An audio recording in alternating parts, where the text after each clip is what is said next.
Hi friends, good evening. Welcome back to my channel AU class. आज दिन है 30 सितंबर 2022 और आज का हम करंट अफेयर देखेंगे। तो आज के करंट अफेयर की फर्स्ट हेडलाइन है यूएस ओपन। यूएस ओपन ये लॉन टेनिस से संबंधित है।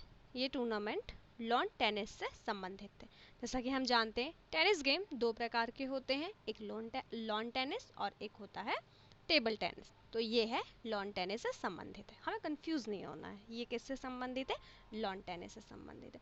लॉन टेनिस से संबंधित साल में 4 ग्रैंड स्लैम होते हैं। फर्स्ट कौन सा होता है? Australian open. सेकंड होता है फ्रेंच ओपन। थर्ड होता है विंबलडन ओपन एंड फोर्थ होता है यूएस ओपन। तो हमारा जो अभी यूएस ओपन जो कि अभी हाल ही में हुआ है वो कौन से नंबर का है? 4th नंबर का है। सीक्वेंस वाइज हमें याद रखना इसलिए इम्पोर्टेंट है कि इनके कोर्ट पूछे जाते हैं एग्जाम में समटाइम्स। तो ऑस्ट्रेलियन ओपन किस कोर्ट में होता है? हार्ड कोर्ट में होता है। French open clay court, French open जो है क्ले कोर्ट में होता है। विंबलडन ओपन ग्रास कोर्ट में होता है और यूएस ओपन हार्ड कोर्ट में होता है। तो ऑस्ट्रेलियन ओपन और यूएस ओपन ये दोनों हार्ड कोर्ट में ओपन होते हैं। ठीक, तो अब इसमें जो है अलग अलग कैटेगरीज होती हैं। तो पहला मेन सिंगल का खिताब। तो मेन सिंगल का खिताब जो है 2022 का किसने जीता है? कार्लोस अल्काराज ने जीता है। और ये किस कंट्री से बिलोंग करते हैं? स्पेन से बिलोंग करते हैं। इनकी कंट्री हमें हमारे एग्जाम के लिए रेलेवेंट है। इन्होंने किसको हराया है? तो कैस्टर रूड को हराया है। स्पेन, स्पेन की राजधानी है मैड्रिड। क्या है? मैड्रिड। कार्लोस अल्काराज जो है राफेल नडाल के बाद पहले नंबर के ऐसे व्यक्ति बने हैं जिन्होंने इस खिताब को सबसे कम उम्र में जीता है। दैट मीन्स इन्होंने 19 साल वर्ष में अपना ये खिताब जीता है। और राफेल नडाल 2005 में यूएस ओपन में सबसे कम उम्र के खिताब जीतने वाले प्लेयर बने थे। नेक्स्ट कैटेगरी है वुमेन्स सिंगल। तो वुमेन सिंगल का खिताब जीता है ईगा स्वीटैक ने। और ईगा स्वीटैक कहाँ से बिलोंग करती हैं? पोलैंड से बिलोंग करती हैं। पोलैंड की राजधानी है वारसा। पोलैंड की राजधानी क्या है? Warsaw. Next double men's. Double men's का खिताब जीता है राजीव राम। अब राजीव राम, हमें नाम तो इंडियन स्पष्ट हो रहा है बट हमें नाम से कंफ्यूज नहीं होना है। ये इंडियन नहीं है, ये अमेरिकन है।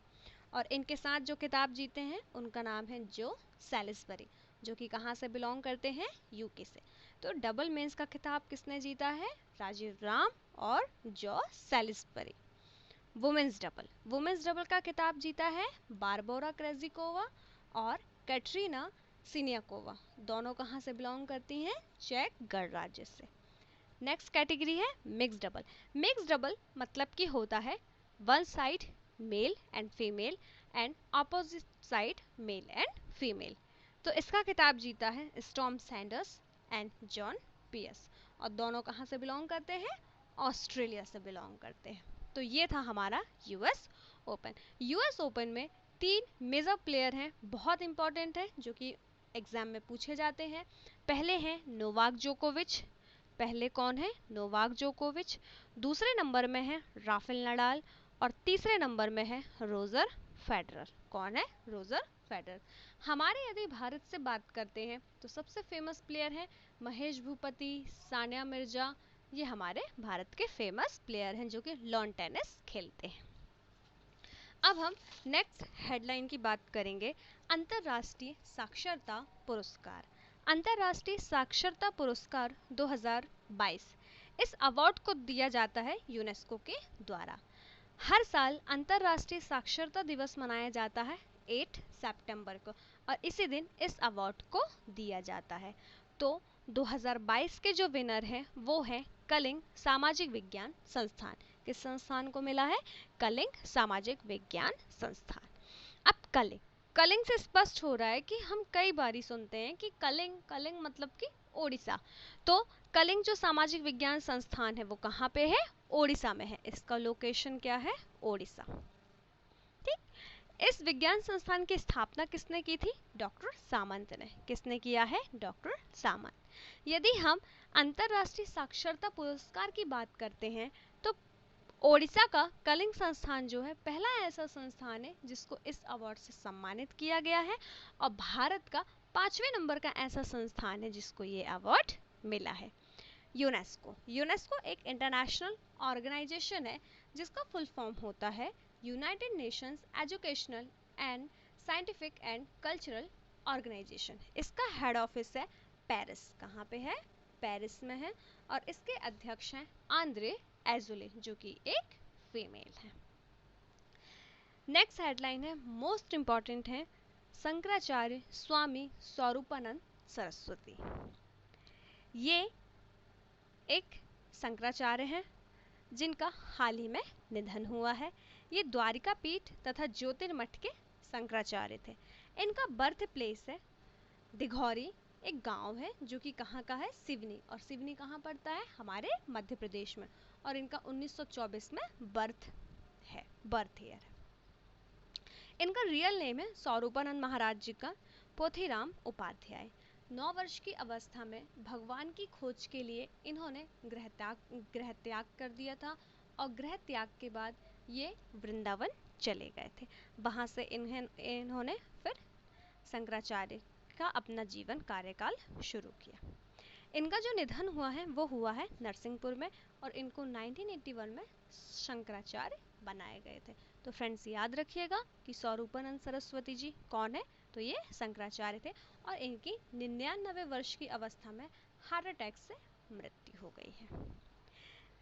नेक्स्ट हेडलाइन है अरुणाचल प्रदेश। अरुणाचल प्रदेश इसलिए हाईलाइटेड है कि यहाँ पे एक सड़क है जिसका नाम है वालोंग किबिथु। क्या है? वालोंग किबिथु सड़क। इस सड़क का नाम हमारे पूर्व CDS जनरल बिपिन रावत जी के नाम पे रखा जाएगा। जनरल बिपिन रावत जी को कौन नहीं जानता? जनरल बिपिन रावत हमारे भारत के पहले CDS आर्मी के पूर्व अध्यक्ष रह चुके हैं, जिनका अभी हाल ही में प्लेन क्रैश की वजह से निधन हो गया है। तो इन्हीं के नाम पे, इन्हीं को सम्मानित करने के लिए वालोंग के बिथु सड़क का नाम क्या रखा गया है? जनरल बिपिन रावत। अब इनका इस सड़क का नाम इनके नाम पे क्यों रखा गया है? तो जनरल बिपिन रावत जी अपने कार्यकाल में 1999 से 2000 के बीच किबिथु में बटालियन 5/11 गोरखा राइफल्स की कमान संभाली थी, इसलिए इनके नाम पे इसको रखा गया है। अरुणाचल प्रदेश फ्रेंड्स, आप लोगों को पता है कि यह हमारे भारत का पूर्वी राज्य है जिसकी राजधानी है ईटानगर, और यहाँ के CM हैं पेमा खांडू और गवर्नर है BD मिश्रा।